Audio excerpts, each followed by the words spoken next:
बाबा हाँ जी। अंग्रेजों और मुसलमानों ने भारत के ऊपर आक्रमण किए, तो इसकी एडवांस और बेसिक में सूचना किस प्रकार होती है? एडवांस में आक्रमण नहीं हो रहे हैं? एडवांस में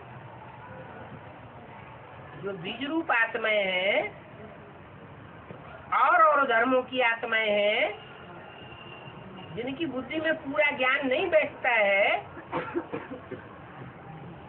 ज्ञान की उतनी समझ नहीं है, बाप की पहचान नहीं है,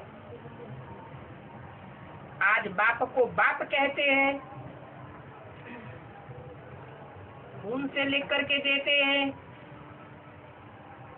स्टाम्प पेपर पर लिख करके देते हैं, और कल विरोधी बन जाते हैं। उनको कहेंगे कि उनको बाप की पहचान हुई? नहीं हुई। तो विधर्मियों की लिस्ट में आए या स्वधर्मियों की लिस्ट में आए?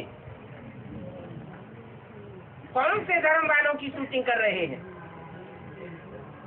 विधर्मियों की शूटिंग कर रहे हैं। अब कोई मुसलमान की शूटिंग करते हैं, कोई क्रिश्चियन की शूटिंग करते हैं, तो विरोधी भी बनते हैं, आक्रमण भी करते हैं। भारत तो किसी के ऊपर आक्रमण नहीं करता।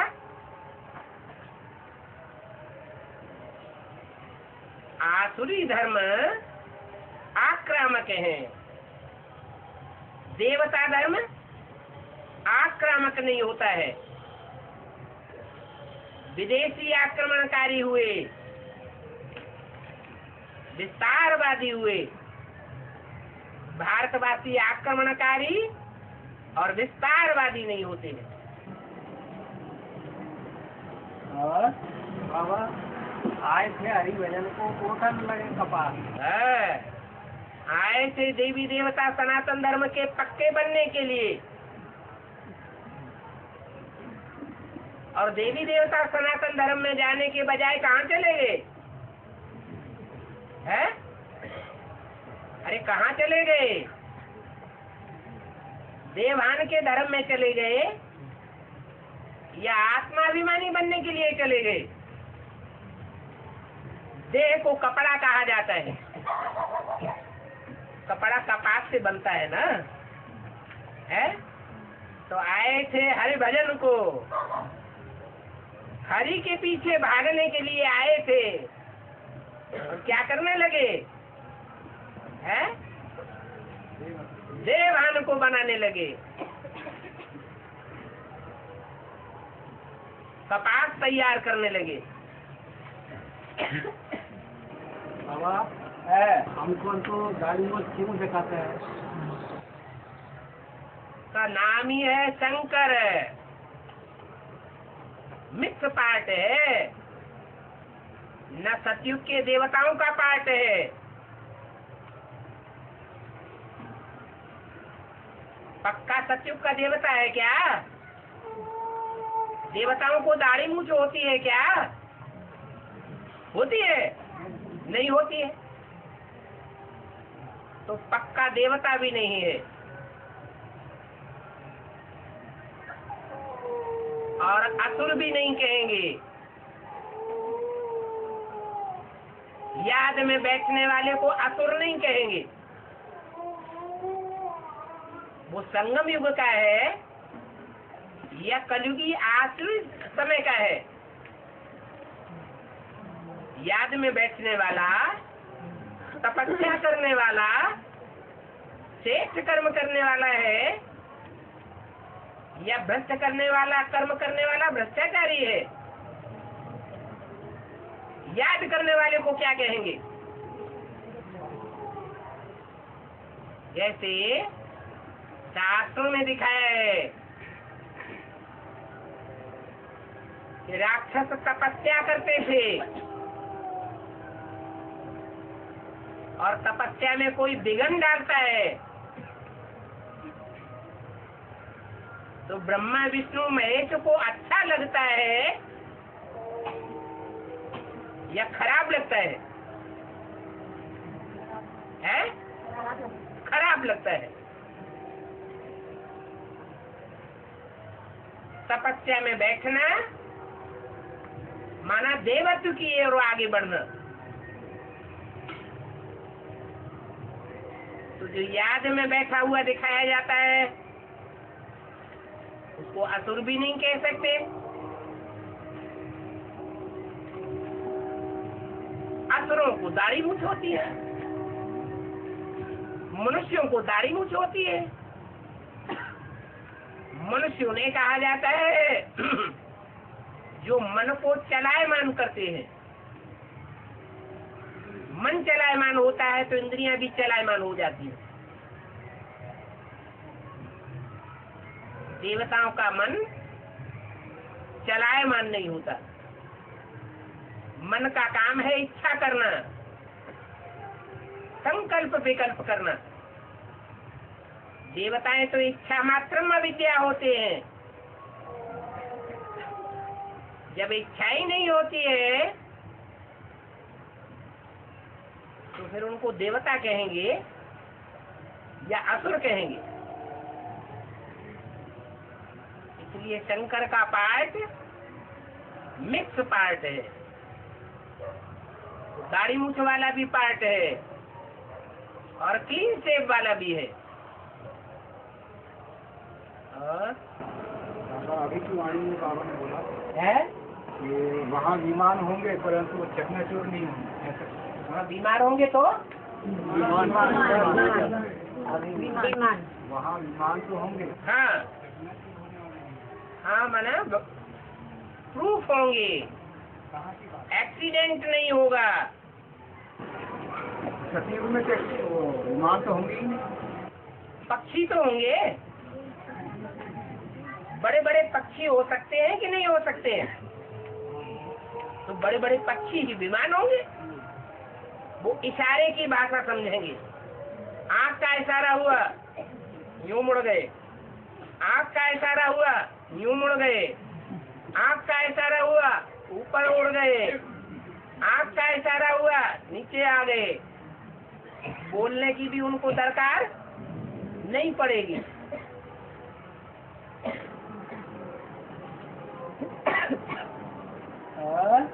बाबा जो बड़े बड़े स्टीमरों को रोकने वाले इसका बेहद में क्या है?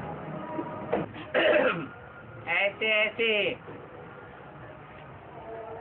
ज्ञान में चलने वाले विघन डालने वाले बन जाते हैं। जैसे विघ्नों की दीवार खड़ी कर दी हो। दीवार क्या करती है? दीवार के रूप में कोई खड़ा हो जाए सामने तो आगे बढ़ने देगी? नहीं बढ़ने देगी। तो ऐसे बड़े बड़े जंतु होते हैं, बहुत ज्ञान सुनते हैं, परंतु जीवन में प्रैक्टिकल धारण नहीं करते। ज्ञान को साधन बनाए लेते हैं विघन डालने का। माया भी ऐसा ग्रह है, मगरमच्छ है। वो तो छोटा जंतु है, फिर भी नदियों में बड़े से बड़ा जंतु कहा जाता है। और सागर में तो बड़े बड़े जंतु होते हैं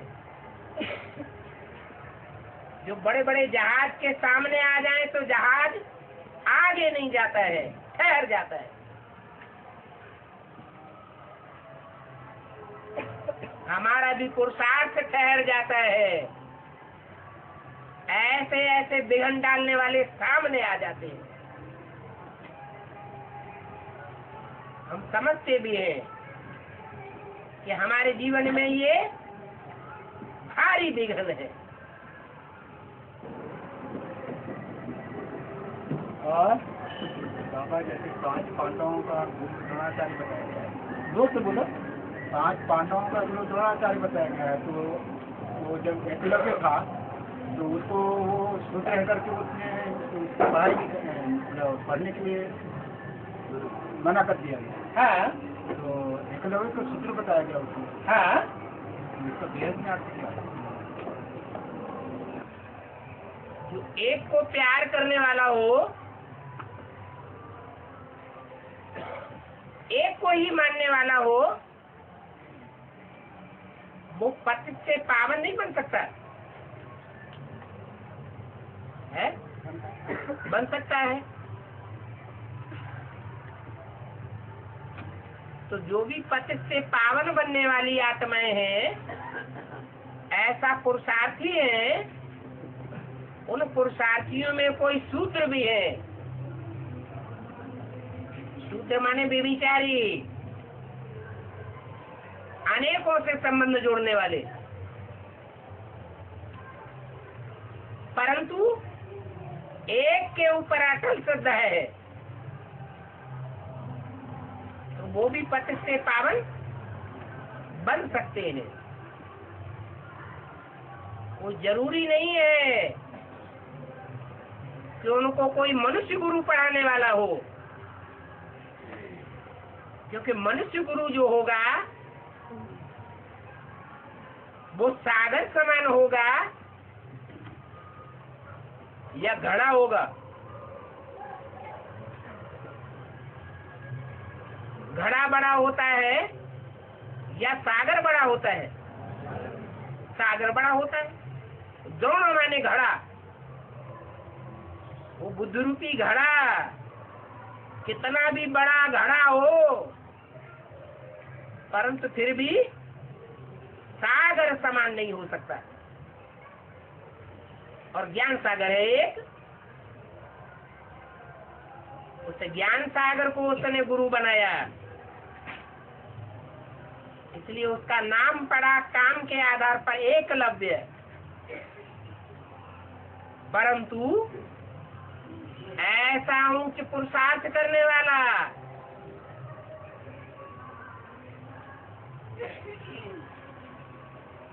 उससे जो गुरु लोग हैं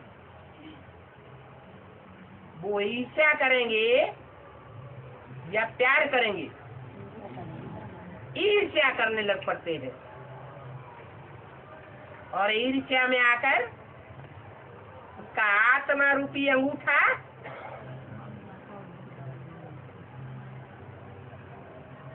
दान में मांग लेते हैं।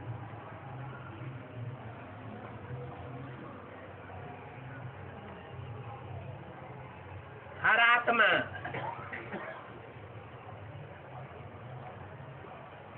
जो ऊंचा उठती है उसके लिए अनिवार्य है वो नीचा गिरे या नहीं गिरे।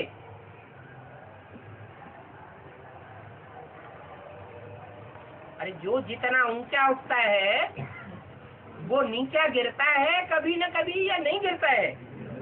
गिरता है।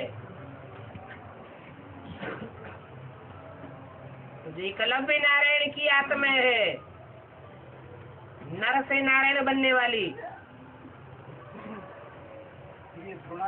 वो एक को याद करती है या कोई देहधारी गुरु को याद करती है? इसको याद करती है।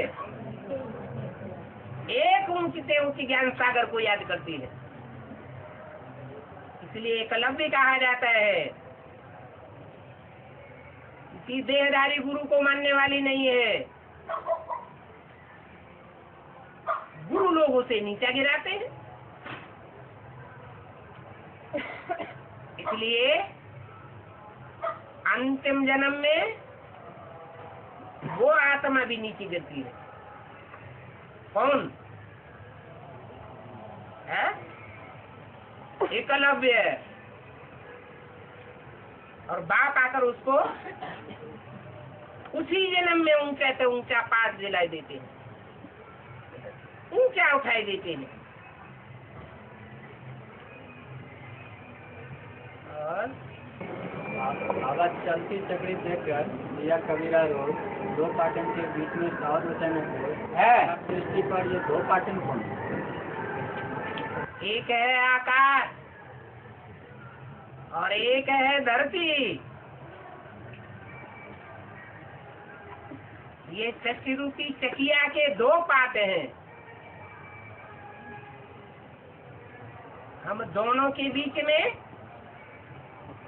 पार्ट बजाने वाली आत्माएं हैं। कोई ऐसी आत्मा है 500-700 करोड़ मनुष्यों के बीच में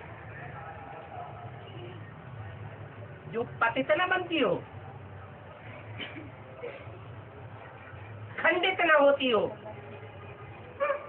अखंड रहती हो, 16 कला संपूर्ण। कोई है? कोई नहीं। ये दो पार्ट हैं। एक है धरणी, पृथ्वी, पृथिव्यातिथि पृथ्वी, विस्तार को पाती है, वो पृथ्वी कहा जाता है।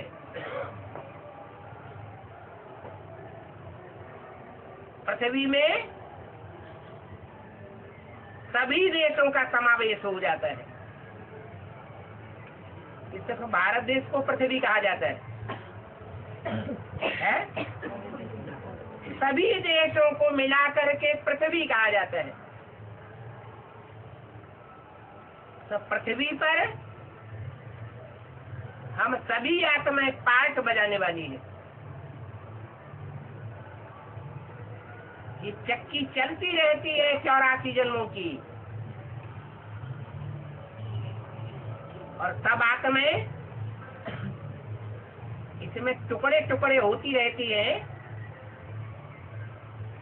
या अखंड बनी रहती है। मान लो सतयुग का पहला जन्म पूरा हुआ, आत्मा 16 कला संपूर्ण ही बनी रहेगी, या आत्मा का कुछ हिस्सा बिखर जाता है? बिखर जाता है, क्योंकि चक्की चल रही है। चक्की के दो पार्ट हैं, हीरो और हीरोइन। परिवार में भी जब माँ बाप आपस में टकराते हैं तो बच्चों के ऊपर क्या असर पड़ता है? बच्चों की मेंटलिटी ऊंची उठती है या खंडित होती है? खंडित होती रहती है।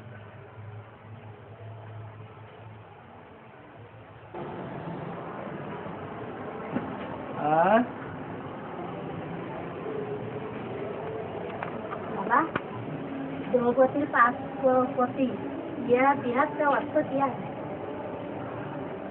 कोई हिंदी जानने वाला बोलो। द्रौपदी के 5 पति, हाँ, इसका बेहद में अर्थ क्या है? पति का अर्थ होता है पाति, रक्षा करने वाला। ये द्रौपदी की जो कथा है, जिसमें बाबा ने हम बच्चों को बताया है कि तुम सब कौन हो? द्रौपदियां हो। इसका शुद्ध शब्द है ध्रुवपदी। ऐसा पद है तुम्हारा? ध्रुव है, माने पक्का तुम्हारा पार्ट है। माना तुम मनुष्य से क्या बनने वाली हो? देवी देवता बनने वाली हो। तो तुम्हारा ध्रुव पार्ट है, तुम द्रौपदियां हो। और जो द्रौपदियां होती हैं उनको सहारा लेना पड़ता है।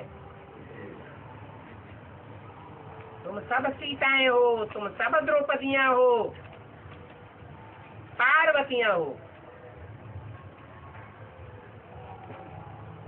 स्त्री चोला कलयुग के अंत में सुरक्षित चोला नहीं है। उस चोले को कोई न कोई पुरुष का आधार लेना पड़ता है। बाकी पक्का आधार तुम सब द्रौपदियों के लिए XYZ कोई भी मनुष्य बन सकता है, आदि से लेकर के अंत तक, या सिर्फ भगवान बन सकता है? द्रौपदी ने भी सबकी ओर आंख घुमाई। बड़े बड़े सभा में बैठे हुए थे धुरंधर, कोई ने हिम्मत की सहयोग करने की? सुरक्षा की किसी ने की? नहीं की। कौन काम में आया? एक भगवान ही काम में आता है। अभी दुनिया की हालत और ही जाती बिगड़ती जाएगी। इस बिगड़ते हुए हालात में अभी भी कन्या माताओं को सहारा देने वाला दुनिया में कोई नहीं है। सिर्फ एक ही सहारा है जो अंत तक काम में आवेगा। कौन है? एक बाप दूसरा न कोई। बाकी कहते हैं कि द्रौपदी ने 5 पति बनाए। मान लो कोई ब्रह्मा कुमारी सरेंडर होती है, दीदी दादियां उसे कहीं भेज देती हैं सेंटर में। कोई ऑफर करते हैं कि हमारे पास मकान है, हम सेंटर खोलेंगे, तो वहां जाकर सेवा करती है। तो जो मकान ऑफर करने वाला है उसकी जिम्मेवारी हो जाती है उस कन्या की सुरक्षा करने की, या नहीं है? जिम्मेवारी हो जाती है। परंतु आज की इस दुनिया में कोई कितना ही बड़ी जिम्मेवारी उठाने वाला पक्का पुरुष क्यों न हो, इस दुनिया की चलन से सबको हार खानी पड़ती है।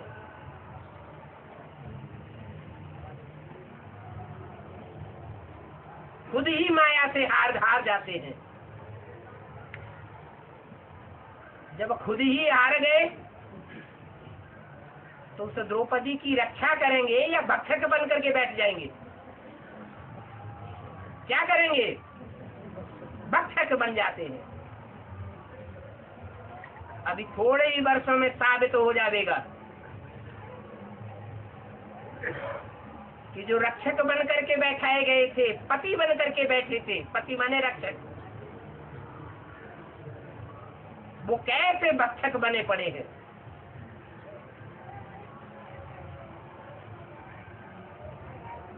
मान लो पक्का पुरुषार्थ करने वाली द्रौपदी है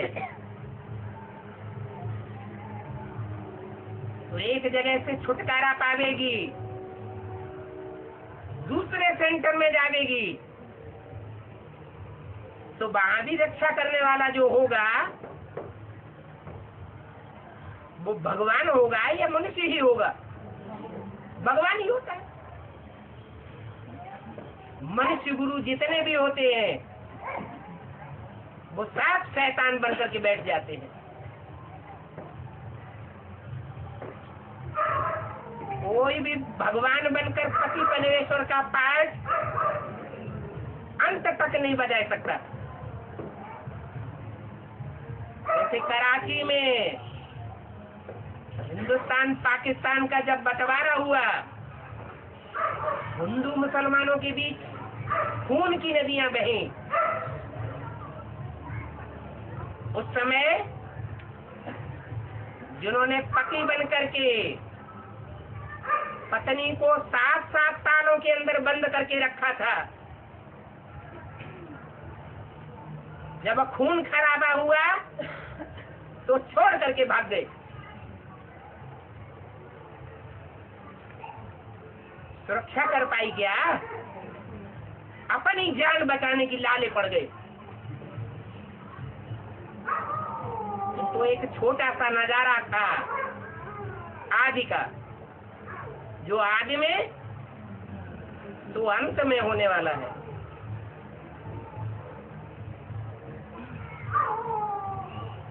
5 पति, ये अज्ञानता है, और 1 पति परमेश्वर है, यही ज्ञान है। कोई मनुष्य मात्र पति परमेश्वर नहीं हो सकता। एक भगवान ही पुरुषोत्तम संगम युग पर आकर के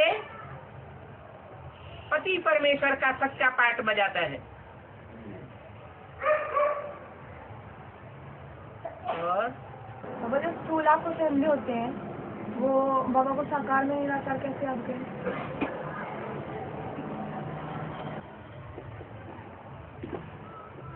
वो कोई भी इंद्रिय से अपंग होते हैं।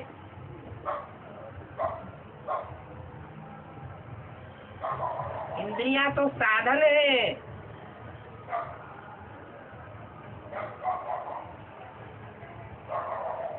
आत्मा उन साधनों को उपयोग करने वाली है।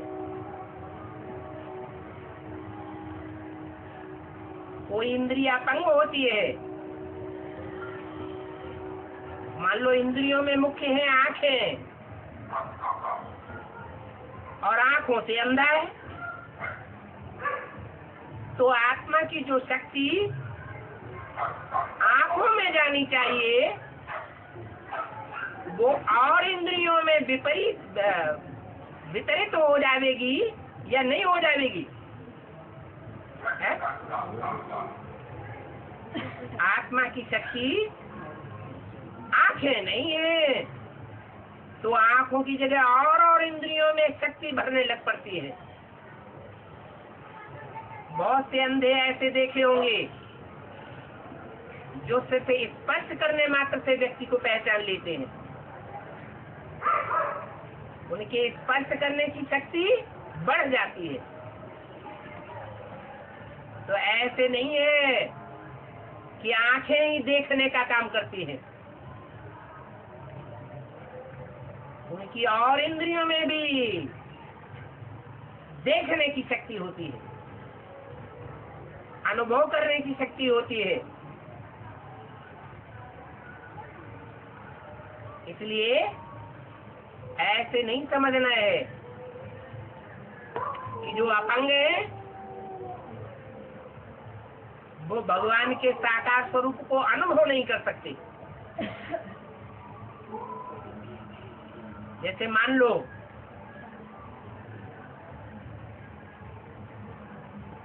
संसार में भगवान का पाठ चलता है और भगवान टेलीफोन करता है किसी परिवार में, जो पुराने ज्ञान में चलने वाले हैं वो आवाज को नहीं पहचान पाते, और छोटा बच्चा पहले शब्द में ही पकड़ लेता है, बाबा बाबा बाबा का फोन।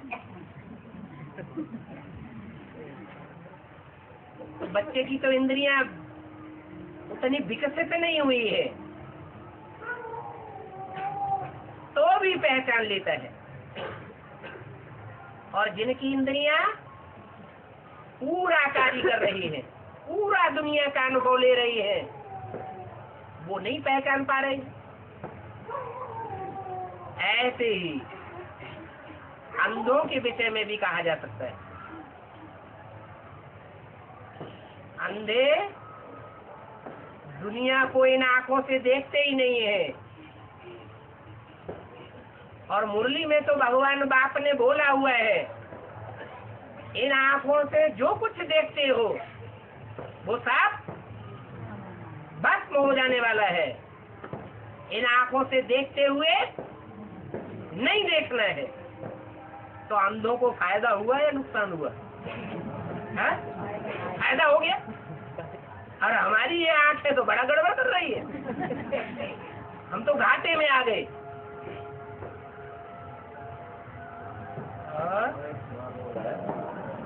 ये मनुष्य तो अपनी जिंदगी को सुधार बिगाड़ सब कुछ कर लेते हैं, क्या ये जीव जंतु संसार में है, इनका भी कोई रास्ता है सुधार या बिगाड़ होने का? अच्छी बात है।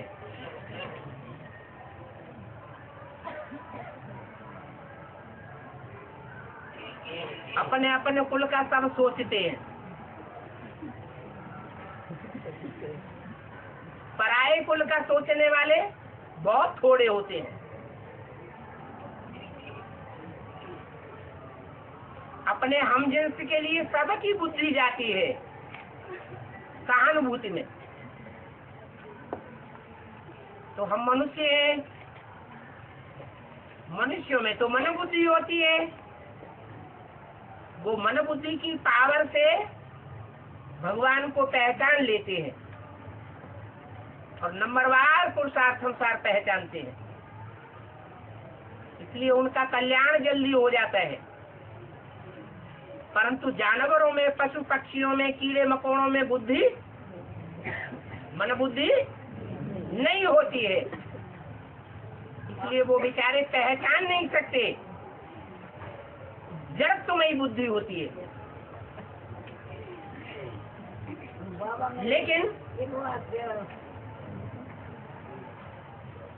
लेकिन एक हिसाब बना हुआ है,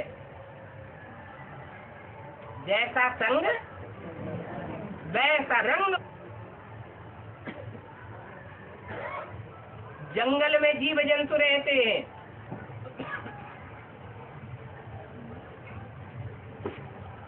और शहर में भी जीव जंतु रहते हैं, जानवर रहते हैं।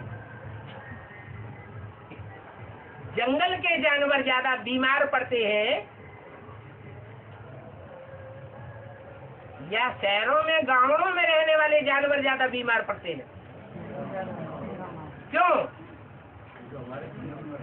क्योंकि मनुष्य के संग में रहने के कारण उनके ऊपर संग का रंग पड़ता है।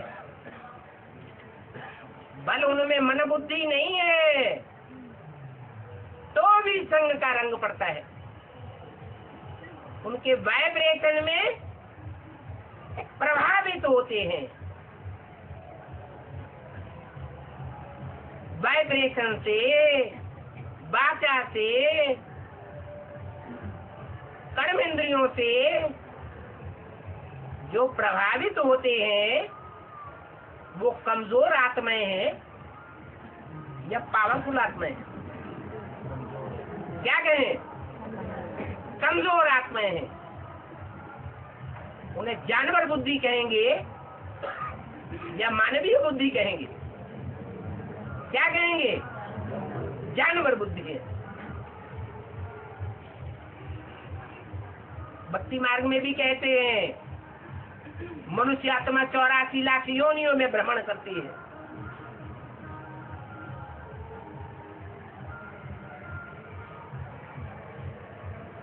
अब कोई भी पेड़ पौधे का बीज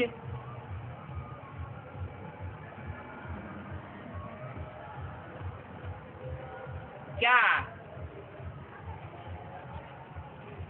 विस्तार को पाने पर अपना रूप बदलता रहता है क्या? आम का बीज बबूल का या बैंगन का बनता रहता है क्या? नहीं बनता। ऐसे ही आत्माएं भी भांति भांति के बीज हैं, उनकी अपनी अपनी जाति है। जो मनुष्य जाति के हैं वो मनुष्य का ही जन्म लेते हैं, मनुष्य का शरीर धारण करते हैं, और जो जानवर, पक्षी या कीड़े मकोड़ों की जाति के हैं वो वैसा शरीर धारण करते हैं। उनका विस्तार बदल नहीं सकता, परंतु आत्मा की पावर में कम सी बढ़ती जरूर होती है। जो आत्मा जितनी पावरफुल होगी वो मन बुद्धि से ज्यादा ऊंची स्टेज में रह सकती है या नहीं रह सकती है? रह सकती है। जड़त्वमयी बुद्धि वाली आत्मा ऊंची स्टेज में जाएगी या नीचे ही पड़ी रहेगी? है? नीचे ही पड़ी रहेगी। मनुष्यों में भी ऐसे जड़त्व बुद्धि वाले होते हैं जिनको अपनी कम अकल होती है, दूसरों की बातों से जल्दी प्रभावित हो जाते हैं। राजा प्रजा की बातों में आ जाता है क्या? प्रभावित होने वाले को राजा कहा जाता है क्या? राजा कोई से प्रभावित होता है या प्रभावित करता है? है? प्रभावित करता है।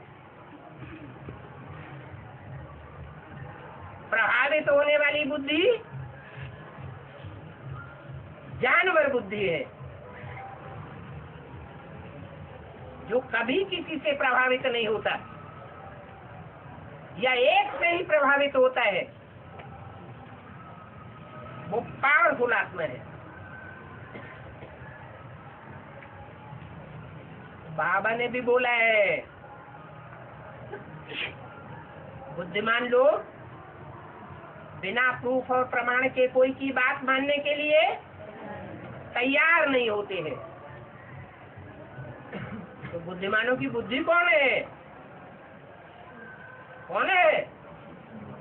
एक शिव बाबा। परम धाम की ऊंची स्टेज में सबसे ऊपर रहने वाली आत्मा कौन सी होगी? एक शिव बाबा। और धर्म पिताएं सब नीचे नीचे स्टेज में होंगे। शिव बाबा सर्वोपरि रहता है।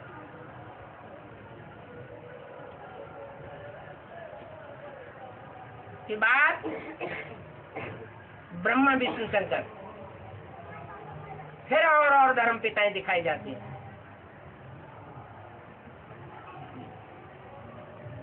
ये जीव जंतु जानवरों की आत्माएं प्रभावित होने वाली आत्माएं हैं। मनुष्य का कल्याण होगा तो उसके संग में रहने वाली ये जीव जंतुओं की आत्माओं का भी कल्याण हो जाएगा।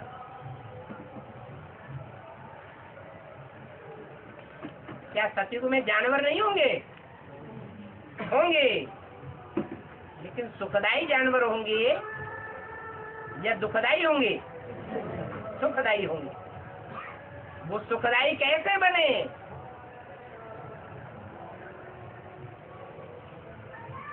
पुरुषोत्तम संगम युग पर जिन प्राणियों ने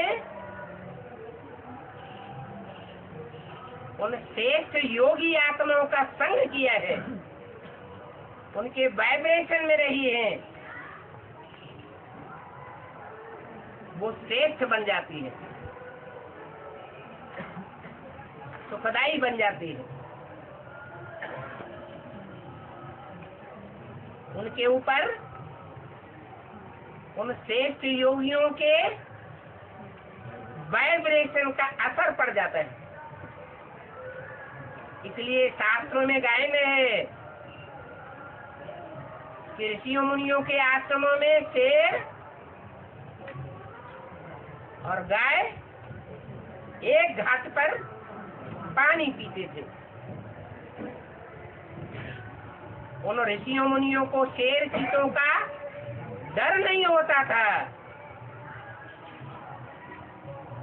उनकी वृत्ति भी बदल जाती थी। परंतु ये सब कहाँ की बातें हैं? अभी संगम युग की बातें हैं। जानवर भी परिवर्तन होंगे। हमारे योग के प्रभाव से, हमारे योग के वायुमंडल से उन आत्माओं का भी कल्याण हो जाएगा।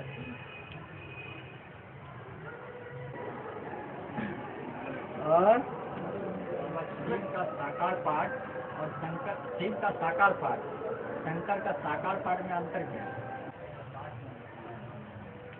ये बस साकार होता है क्या? मेरी बिंदी का ही नाम शिव है। बिंदी निराकार है या साकार है? उसकी निराकार बिंदी का ही नाम शिव है, वो ही कल्याणकारी है। वो निराकार बिंदी जहां भी प्रवेश करके पाठ बजाती है, कोई रुद्रमाला के मण के क्यों न हो, कल्याणकारी पाठ बजा देगी।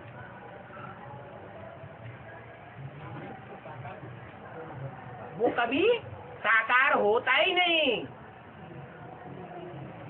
निराकारी सो निर्विकारी सो निरहंकारी।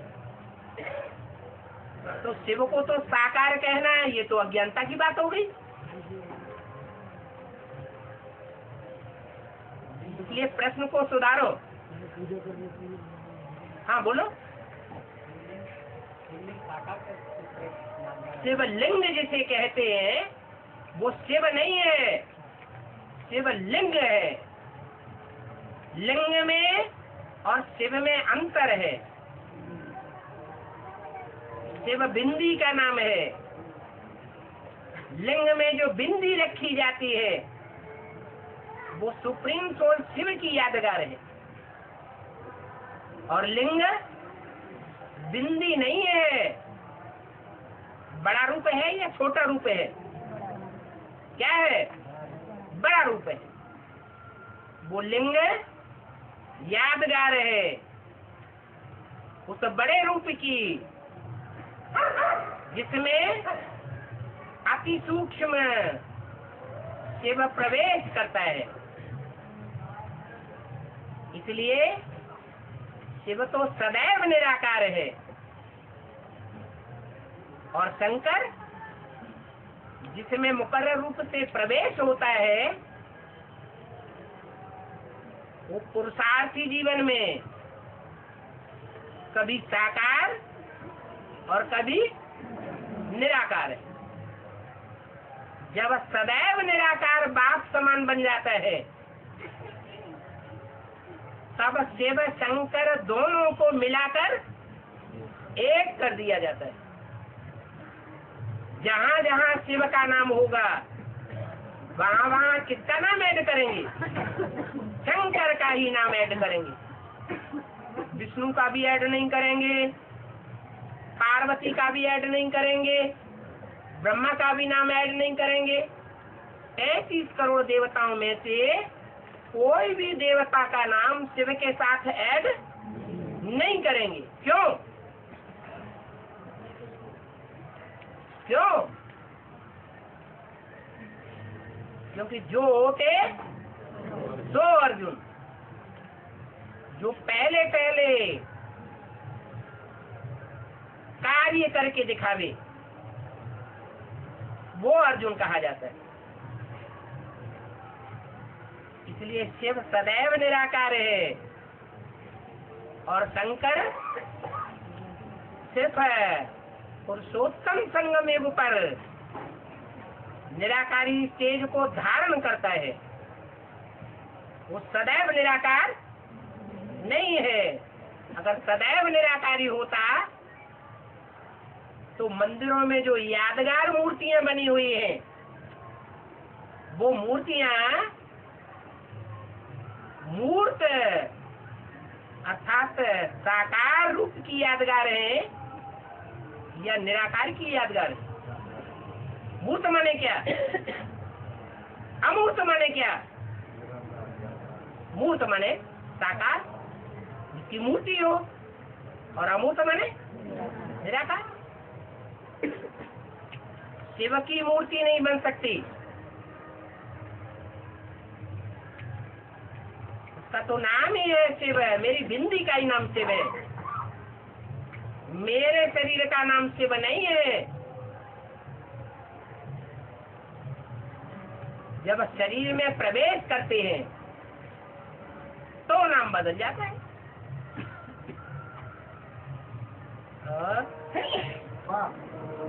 आकाश में एक तारे को चंद्रमा इससे नजदीक दिखाया जाता है। आकाश में एक तारे को चंद्रमा के सबसे नजदीक दिखाया जाता है। क्या दिखाया जाता है? नजदीक है। चंद्रमा के ऊपर एक सितारा दिखाया जाता है। वो पास में मुसलमानों में उसकी खास यादगार बनी हुई है। क्या वो अपना झंडा बनावेंगे, नोट छापेंगे, कोट ऑफ आर्म बनावेंगे, तो कौन सा निशान दिखाते हैं? चंद्रमा और साथ में सितारा।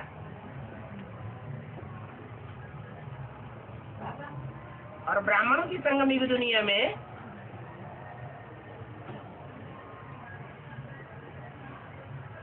जो मुस्लिम धर्म की आत्माएं हैं,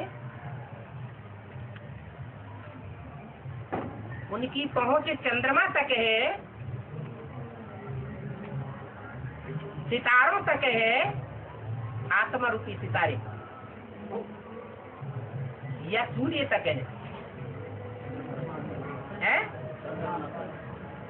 बेसिक ब्राह्मणों में चंद्रमा तक पहुंचे, सितारों तक पहुंचे, और चंद्रमा के जो सबसे नजदीक रहने वाला सितारा है, जो आदि में भी बहुत नजदीक था, कौन है ज्ञान चंद्रमा? ब्रह्मा। और ब्रह्मा यज्ञ के आदि में कौन ऐसा व्यक्तित्व था जिसकी बात सबसे जास्ती मानते थे? है?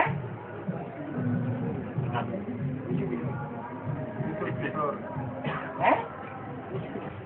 विश्वेश्वर भाव से तो काम लेते थे।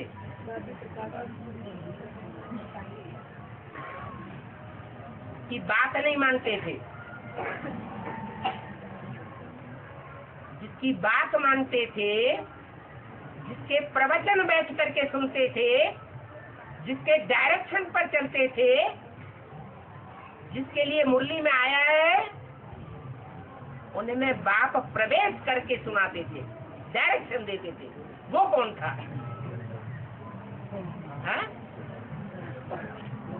सेवक राम।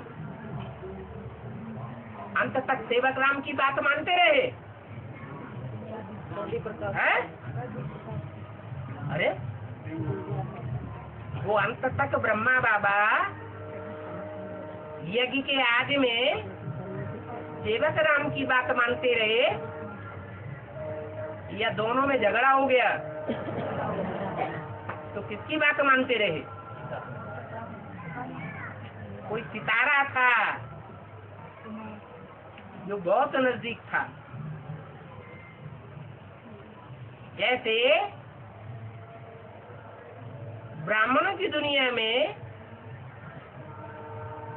ब्रह्मा बाबा के मुख से ये बात बोली गई कि इन सितारों में सबसे जास्ती खातिरी होती है कुमारिका की।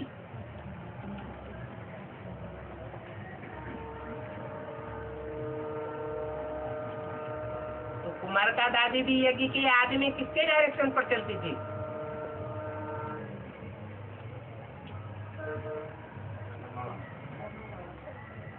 आदि से ही ब्रह्मा बाबा को ज्यादा मानती थी। जो कमजोर बुद्धि वाली आत्माएं होंगी, छोटे छोटे बच्चे होते हैं अबोध, जैसे ब्रह्मा को बाबा बेबी कहते हैं, बच्चा बुद्धि, उनकी पहुंच माँ तक होती है या बाप तक होती है? माँ तक होती है। तो ऐसे ही जैसे कुमारिका दादी ब्रह्मा बाबा के नजदीक थी, परंतु वो मातहत के रूप में थी या उनके ऊपर थी? मातहत माने छोटे के रूप में थी, असिस्टेंसी में थी।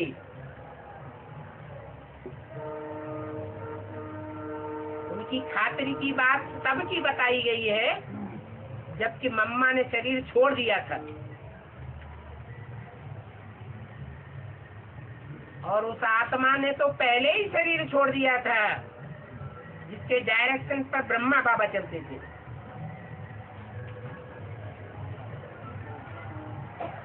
वो आत्मा चंद्रमा के ऊपर दिखाई जाती है कि नीचे दिखाई जाती है?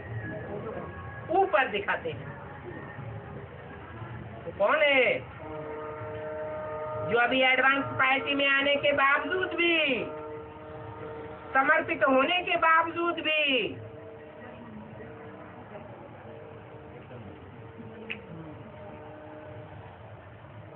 ब्रह्मा और सचक्र की आत्मा कोई गीता का भगवान माने बैठी है? कौन है? तो सितारा सबसे नजदीक दिखाया जाता है। माँ की भी यही प्रवृत्ति है। माँ के नजदीक बच्चे ज्यादा होते हैं, बच्चा बुद्धि, या जो सगीर बुद्धि बच्चे होते हैं वो माँ के नजदीक होते हैं। बच्चा बुद्धि नजदीक होते हैं। और ब्रह्मा को तो बाबा कहते ही है बेबी। तो बेबी बुद्धि आत्मा जो जगत की माँ है, उसे जगदम्बा के सबसे नजदीक है। अगर एक कहते थे तो आपने कहा है कि ओम राधा को बात ज्यादा मान है? ओम राधा से ज्यादा कनेक्शन था उनका। उस समय की बात है जब कि प्रजापिता जीवित था। प्रजापिता के शरीर छोड़ने के बाद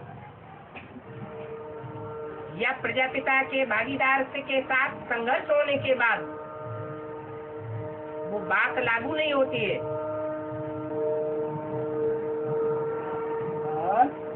जो अंदर से कुछ बाहर से कुछ, वो तो दुनिया में अच्छे बने रहते हैं। जो अंदर से कुछ बाहर से कुछ, वो तो दुनिया में अच्छे बने रहते हैं। हाँ। और जो स्पष्ट बात को बोलते हैं वो बुरे बन जाते हैं। ऐसे लोगों को क्या होगा? दुनिया में ऐसे लोग होते हैं जो अंदर से एक और बाहर से दूसरे दिखाई देते हैं। और दूसरे इस तरह के लोग भी होते हैं जो अंदर बाहर से एक होते हैं, साफ दिल होते हैं। दुनिया वाले इससे ज्यादा प्रभावित होते हैं। दुनिया के लोग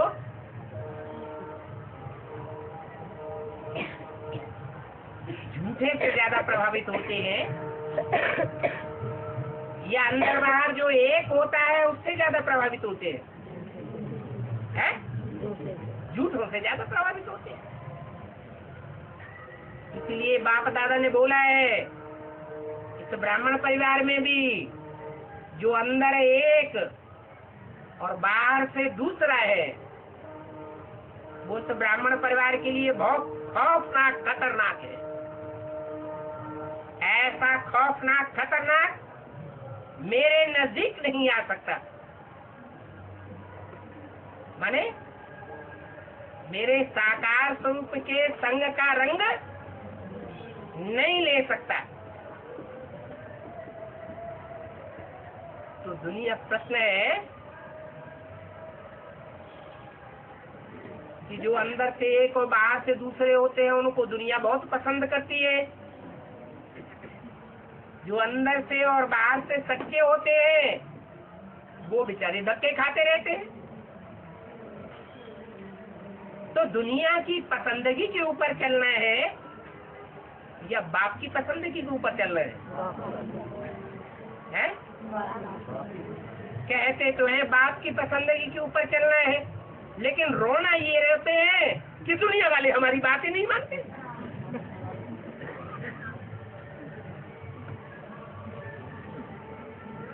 अरे दुनिया को जाने दो भाड़ में, वो तो जाएगी भाड़ में। लेकिन बाप किसको प्यार करता है? जो अंदर बाहर से एक हैं उनको प्यार करता है कि अंदर से एक और बाहर से दूसरे हैं। तो हमको कंप्लेंट करने की दरकार नहीं है, खुश होना चाहिए कि हम बाप के प्यारे हैं।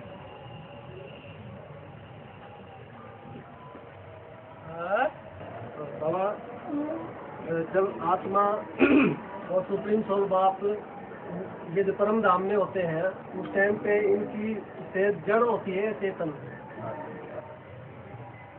जड़ की परिभाषा और चैतन्य की परिभाषा मुरली में बताइए।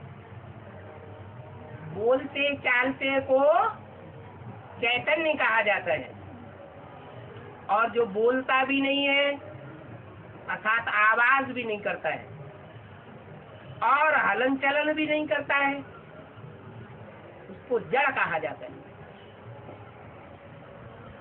जैसे पत्थर है और पौधा है, तो ये दो विशेषताएं बोलने की और चलने की पत्थर में ज्यादा है या पौधे में ज्यादा है? पौधा जब बड़ा होता है तो पत्ते आपस में टकराते हैं, आवाज होती है, बोलता भी है और हलन चलन भी कुछ न कुछ करता ही है। पत्थर न बोलेगा और न हलन चलन करेगा। इसलिए पत्थर में जो जड़त्वमयी कण है, जड़त्वमयी कणों का संघात है,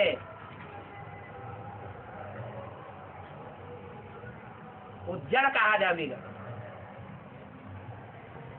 और पौधे को उसके मुकाबले चैतन्य कहा जाएगा। और मनुष्य तो है ही बोलता चलता, तो चैतन्य ही कहेंगे। तो परम धाम में आत्माओं में ये दो विशेषताएं होती है या नहीं होती है? बोलता और चालता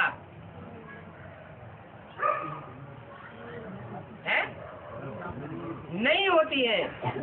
तो परम धाम में आत्मा को जड़वत कहेंगे या चैतन्य कहेंगे? जड़वत।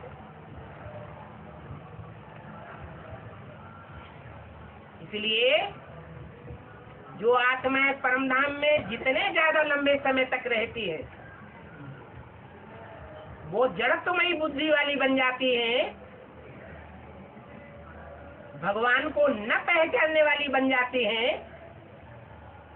या चैतन्य बुद्धि बन जाती है। जड़त्वमयी बुद्धि वाली होती है। जितने ज्यादा लंबे समय तक परम धाम में पड़े रहेंगे उतने जड़त्वमयी बुद्धि वाले बन जाएंगे, भगवान को नहीं पहचान पाएंगे। अर्जुन को नपुंसक क्यों कहा जाता है? अर्जुन को नपुंसक क्यों कहा जाता है? अर्जुन को नपुंसक,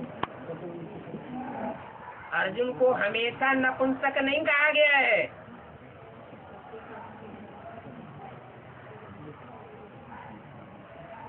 जो 13 साल का वनवास है, वनवास के टाइम में भी जो विशेष गुप्त रहने का टाइम है 13वां वर्ष,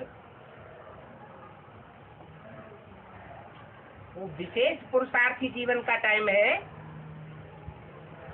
या साधारण पुरुषार्थी जीवन का टाइम है? विशेष पुरुषार्थी जीवन का टाइम है। उस विशेष पुरुषार्थ के टाइम पर